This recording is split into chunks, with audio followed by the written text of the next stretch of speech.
अस्सलामुअलैकुम, welcome to my channel kitchen with Sunny Raza. आज मैं आपके लिए बहुत ही ज़बरदस्त चिकन पैटीज़ की रेसिपी लेके आई हूँ।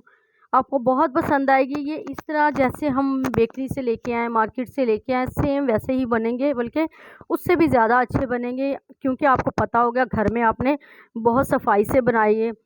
तो मैं इसी रेसिपी में आपको इंशाल्लाह ताला माजरीन बनाना भी सिखा दूँगी, जो आप घर में ही तैयार कर लेंगे माजरीन। और फिर मैं आपको पफ पेस्ट्री भी सिखा दूंगी, जो बिल्कुल ज़बरदस्त बाज़ार जैसी बनेगी। चले जी, सबसे पहले पफ पेस्ट्री की तरफ आ जाते हैं। मैंने सबसे पहले क्या किया है, मैदा लिया है। मैदा मैंने 500 ग्राम ले लिया, यानी हाफ़ केजी मैदा ले लिया। उसमें ऑयल ले लिया है 100 ग्राम, ठीक है। चीनी ली है मैंने 50 ग्राम, अंडा लिया मैंने 1 अदद, और नमक ले लिया 10 ग्राम। तमाम चीज़ें, मैदे को होल बनाना है दरमियान में, उसके बाद तमाम चीज़ें उसमें डाल के हल्का हल्का मिक्स करना है।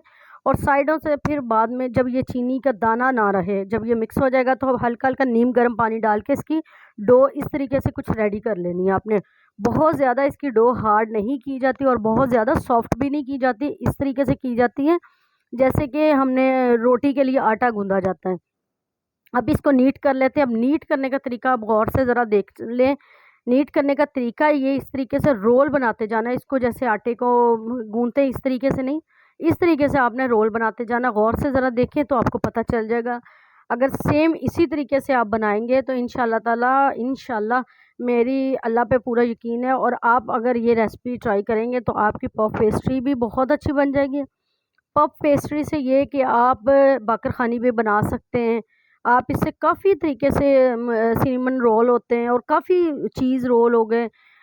ये सब कुछ आप इसी से बना सकते हैं। अगर आपकी ये डो अच्छी बन गई तो समझे आपका सब कुछ अच्छा बन जाएगा इंशाल्लाह।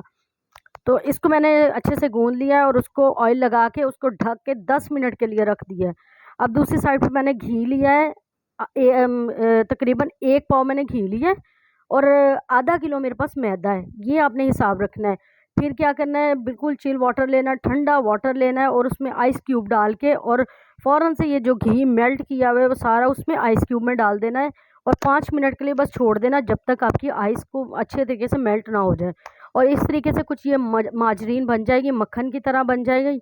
माजरीन को आपने इस तरीके से इसमें से सारा पानी निकाल लेना है, और निकाल के एक बाउल में रख लेना है। इसमें पानी नहीं होना चाहिए। जब आपकी ये बर्फ़ जो होती है मेल्ट हो जाएगी, तो आपने फिर निकाल लेना है। दोनों हाथों से इसको पेड़ा बना लेना, जैसे मक्खन का पेड़ा बनाया जाता है। क्योंकि अगर इसमें पानी होगा तो जो आपकी पफ पेस्ट्री है वो फट जाएगी, वो सही नहीं बनेगी।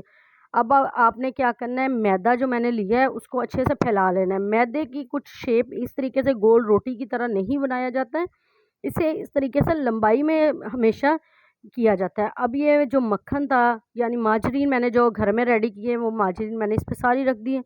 मुझे थोड़ी सी ये ज़्यादा लग रही है, तो इसलिए मैं थोड़ा सा इसमें से निकाल देती हूँ।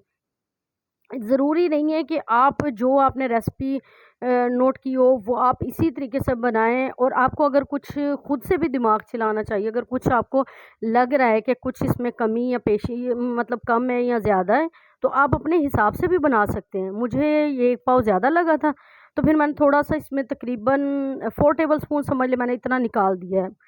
और अब फ़ोल्ड करने का तरीका आप ज़रा गौर कर ले। लंबाई में रोटी बेली, उस पे सारा मार्जिन डाला, एक साइड से ली, और दूसरी साइड को उसके ऊपर रखना है, और ये बिल्कुल बुक की शेप, जैसे बुक होती है, बुक की शेप बना ली है, ठीक है। अब इसको 10 मिनट के लिए ढक के रख देना है। मलमल का बिल्कुल हल्का सा गीला जैसे कपड़ा लेके उसको फ्रिज में रख देना है, इसे ढक के 10 मिनट के लिए। और दूसरी साइड पे इसका जो अंदर वाला मिक्सचर है मैंने वो तैयार करने लगी हूँ। आप चाहे तो जस्ट उसका चिकन का भी बना सकते हैं, लेकिन मैं आलू और चिकन दोनों की पैटीज़ ये रेडी करने लगी हूँ। तो मैंने क्या किया है, तकरीबन मैंने 5 बड़े साइज़ के आलू लेके जिनको बॉईल किया है, छिलके समेत बॉईल करके, उनको बाद में ये जब गल गए थे, बिल्कुल पक गए हैं, तो फिर मैंने निकाल के छिलके उतार के उनको मैश कर लिए। 1 कप भर के मैंने चिकन, बॉयल चिकन कर लिया था। उसके रेशे बनाने, उसको कटिंग नहीं करनी। उसमें प्याज, शिमला मिर्च ये बस डाल देनी है, और साथ ही 1 टेबलस्पून भर के नमक, और रेड चिली पाउडर, ये आपकी टेस्ट के हिसाब से आप डाल सकते हैं रेड चिली पाउडर। गरम मसाला 1 टेबलस्पून, और चाट मसाला इसमें मैंने डाला 2 टेबलस्पून। इससे चाट मसाले से ये, क्योंकि इसमें लेमन वगैरह नहीं डालूंगी, अगर लेमन डाल दें या सिरका डाल दें कुछ भी, वो पतला हो जाएगा, तो फिर ये जो डो है, डो में से निकल जाएगा ये पानी सा। इसलिए मैंने सोचा कि चले चाट मसाला डाल देती हूँ, थोड़ा सा इसमें जायका भी अच्छा आ जाएगा। अब वो बना के मैंने अच्छे तरीके से रख लिया साइड पे, मिक्सचर जो इसका अंदर वाला मटेरियल बना लिया। फिर से मैं क्या कर रही हूँ, मैदा लेके वही जो मैंने 10 मिनट के लिए फ्रिज में रखा था उसको निकाला है। निकाल के फिर से सेम वही तरीका आपने करना है, जैसे जिस तरीके से मैंने आपको दिखाया है। लंबाई में रोटी बेल करनी है, एक साइड से उठाना है और दूसरी, ये होती है बेकरी ज़बान की, मतलब बेकरी की जो लैंग्वेज होती है उसको बेल कहते हैं। एक बेल और दो बेल, मैंने दो बेल बस सिर्फ इसके बेलने। और अगर आप इसको मज़ीद इसी तरीके से बेलते जाएंगे तो जो इसके पर होते हैं, यानी जब आप पैटीज़ खाते हैं उसमें होते हैं क्रिस्पी से होते हैं, तो वो ख़त्म हो जाते हैं। अगर आप इस पे सख्त हाथ रखेंगे, यानी बेलते हुए आपने सख्त हाथों से जैसे रोटी को बेला जाता है, सेम वैसे बेलेंगे तो आपकी जो है पफ पेस्ट्री है, इसमें से जो इसके पर निकलते हैं यानी वो नहीं निकलेंगे। वो बिल्कुल हार्ड भी थोड़ी सी हो जाएगा, लेकिन ये मज़ा नहीं आएगा। बिल्कुल जैसे मदर हैंड होता है, ये हाथ आपने रखना है, ठीक है। उसके बाद अब कटिंग करने का तरीका भी गौर कर लें। कटिंग किस तरह किया जाता है, पूरी बुक की शेप बना के उसको मिडल में से कटिंग करना है। और आपने वो देखे होंगे कि बल भी बन गए, तो वो निकाल के उसको साइड पे रख दिया। अब इसको नीट कर लेते हैं, लंबाई में रोटी बेल रही है। ये थोड़ा सा टाइम ज़्यादा ले लेता है, इसलिए फिर मैं स्किप कर करके आपको दिखा रही हूँ, ताकि आप बोर ना हो, बहुत ज़्यादा लंबी वीडियो ना बन जाए, बस आप जल्दी जल्दी से ये देख लें। बिस्किट कटर मैंने लिया है। अच्छा जी, एक और बात इसकी आपने याद रखनी है, जो नीचे वाली तय होती है वो हमेशा पैटीज़ की पतली होती है। जो ऊपर वाली उस पर रोटी बना के यानी कटिंग करके रखे जाते हैं, वो हमेशा मोटी होती है। तो बस आपने क्या करना, नीचे वाली तय को इस तरीके से कटिंग करना है, कर करके साइड पे रखते जाना है। और ये ऊपर जो बच गया उसको साइड पे, ये भी वेस्ट नहीं करूँगी मैं, ये भी तरीका आपको बताऊँगी। थोड़ा थोड़ा बेलते जाएँ, रोटी को सीधी सीधी करते जाएँ। अच्छा जी, जो अब बेकिंग ट्रे लेना उसमें मैं रख देती हूँ, क्योंकि ये जो माजरीन हमने यानी बनाया था मक्खन, तो ये मेल्ट हो जाएगा। किचन में आपको पता है थोड़ी हीट होती है, तो ये मेल्ट हो जाएगा। जो मिक्सचर है वो भी थोड़ा थोड़ा इसके ऊपर रखती जाती हूँ। अच्छा, अब जो लंबाई में जो मेरे पास बच गया था मटेरियल, मैंने क्या किया, सीख कबाब की तरह जैसे शेप दी है उसको, जो मिक्सचर मैंने तैयार किया उसको इस पर रख के इस तरीके से फोल्ड कर दिया दोनों तरफ से। लंबाई में जैसा रोल बन गया। अब रोल बन गया तो इसको इस तरीके से कटिंग कर लें आप। कटिंग करके फ़ॉक की मदद से इसको निशान लगा दें। ये है शेप आपके हाथ में कि आप जैसे मर्ज़ी शेप दे सकते हैं। ज़रूरी नहीं है कि आपने जो चीज़ सिखाई जाए आपने वही बस कहना है कि मैंने इसी तरीके से बनाना है, लेकिन आप अपना दिमाग चलाएं, खुद से अब शेप बनाएं। इसमें बहुत सारी शेप बन सकती है। बस आपकी अगर पफ पेस्ट्री अच्छी बन गई तो समझिए आपकी हर तरीके से आप शेप बना सकते हैं। वो बना के साइड पे रख दी। अब दूसरी जो थी मेरे पास, अब जो ऊपर वाला यानी इसका होता है इसके ऊपर जो रोटी बना के रखते हैं, तो उसमें आप जो ये बचे हुई कटिंग होती है उसको इस तरीके से बीच में रख के ऐसे फ़ोल्ड करना है आपने। फ़ोल्ड करके तो आप इसको दोबारा से कटिंग करें रोटी बना के। मैं फिर से आपको बता रही हूँ कि जो ऊपर वाली तय होती है वो हमेशा मोटी होती है, नीचे वाली तय पतली होती है।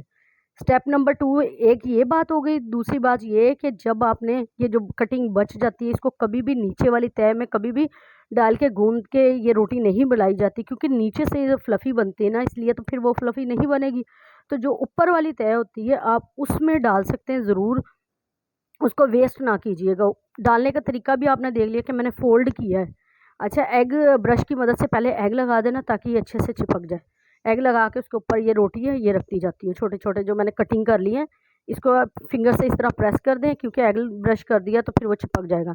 अब कोई भी बॉटल का आपने कैप लेना है, इस तरीके से बस निशान लगा देना है, निशान ये खूबसूरती के लिए। जो बात मैं आपको बता रही हूँ आप नोट कर लें, और आपने ये गलती नहीं करनी। अगर आपने ये गलती, इनमें से कुछ गलतियाँ कर ली, तो वो आपकी पैटीज़ बिल्कुल भी अच्छी नहीं बनेगी। घी एक तो बहुत ज़्यादा अगर आपने कर लिया वो भी सही नहीं बनेगी।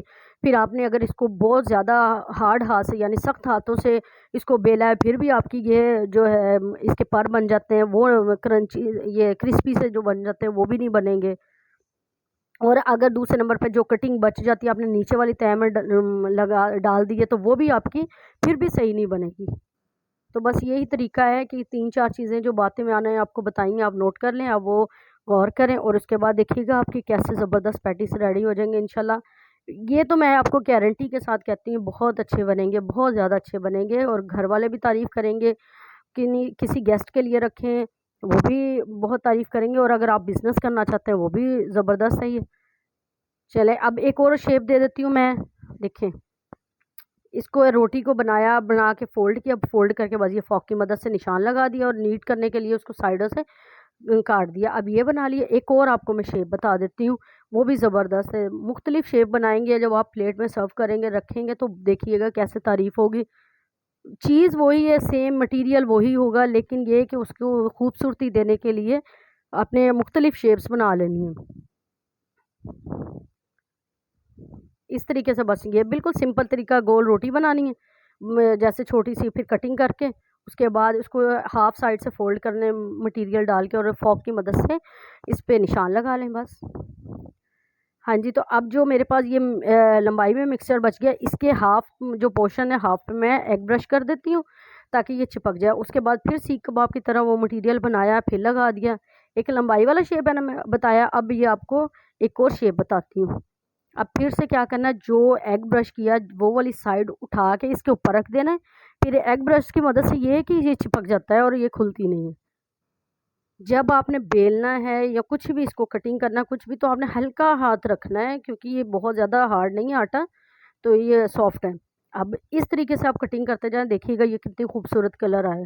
कटिंग ये बहुत खूबसूरत लगेगा, कलर तो खैर आएगा ही जो, लेकिन ये कि देखने में बहुत प्यारा लगेगा। अब ये फॉक की मदद से इस तरह निशान लगा के इसके ऊपर भी आप निशान लगा सकते हैं कि खूबसूरत लगे। चलें, बाकी मैंने बेक करने के लिए रख दिए थे, उनको देखते हैं। कलर तो काफ़ी अच्छा आता जा रहा है, देखिए अभी बस थोड़ा सा और कलर मेरे ख्याल में हो जाए तो ज़्यादा बेहतर है।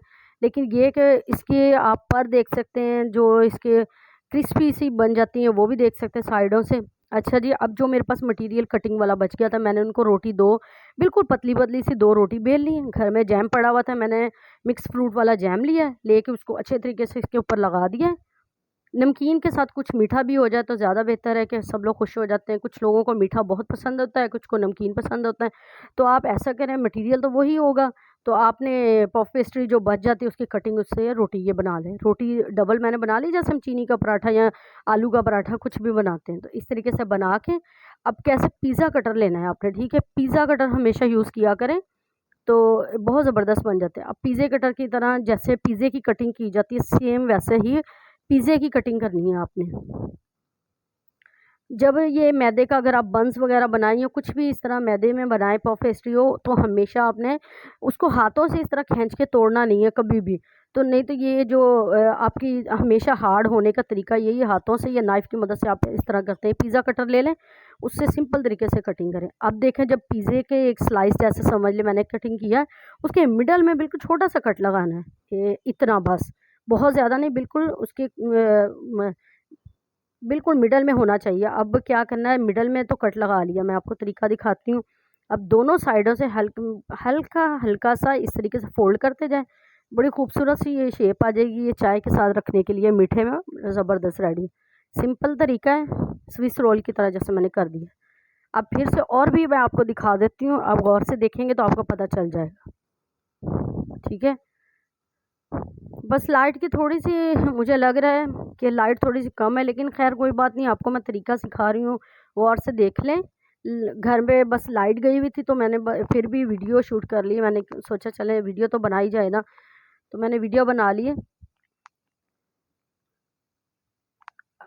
हाँ जी, ये सारे मैं इसी तरीके से फ़ोल्ड करके रख देती हूँ।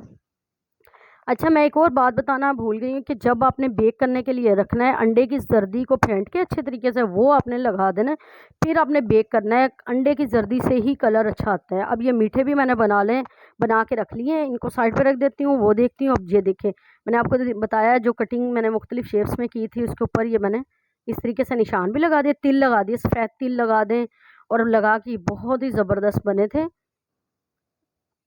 तो बस ये भी बेक हो गए हैं, तकरीबन ये सारे बेक होते जा रहे हैं। इनको निकाल निकाल के मैं रखती जा रही हूँ, और मीठे हैं जो वो भी मैं बेक कर लेती हूँ। हाँ जी, ये गोल जो मैंने पैटीज़ बनाए वो भी रेडी हो गए हैं, जो दूसरी शेप्स में बनाए वो भी रेडी हो गए। बस मीठे हैं जो वो रह गए थे वो रख दिए। अंडे की जर्दी से ही हमेशा कलर इसका खूबसूरत आता है। वैसे आप पूरा अंडा भी जैसे उसको भी फेंट के वो भी लगा सकते हैं, लेकिन अंडे की जर्दी से जो कलर अच्छा आ जाता है ना, वो उनसे नहीं आता इतना। तो अगर आपको मेरी वीडियो पसंद आई है तो आपने प्लीज़ मेरे चैनल को सब्सक्राइब ज़रूर करना है। और अच्छा, मैं आपको चलें अब का तोड़ के भी दिखा देती हूँ अंदर से इसका जो है मिक्सचर, और ये कितना सॉफ्ट है, कितने ज़बरदस्त। जैसे बाज़ार का, तो बाज़ार का मेरे ख्याल में इतना, मुझे बाज़ार का भी इतना मार्केट का जो अच्छा नहीं लगा था, जो मैंने घर में बनाया जो उसका ज़बरदस्त। अब एक और दिखाती हूँ, वो जो मैंने आपको तरीका बताया। मैं हल्का, अभी गर्म बहुत है तो मैं आपको दिखाती जाती हूँ। ये देखिए, अंदर तक मैं दिखा रही हूँ कि ये इतना सॉफ्ट बना था। आपने मेरी वीडियो को ज़्यादा से ज़्यादा शेयर करना है। कुछ मेरी फ्रेंड्स हैं जिनके लिए मैंने बनाया है, तो उम्मीद है उनको पसंद ज़रूर आएगी। स्पेशली मेरी एक फ्रेंड है रोज़ है, वो उनको भी बहुत पसंद है, तो उनके लिए ये रेसिपी मैंने अपने उनके लिए ये रेसिपी बनाई है। तो आपने ज़रूर ट्राई करना है। आप सबने मुझे फ़ीडबैक देना है कि आपको मेरी ये रेसिपी कैसी पसंद आई है, अच्छी लगी है। आपने ट्राई करके फिर मुझे बताना है।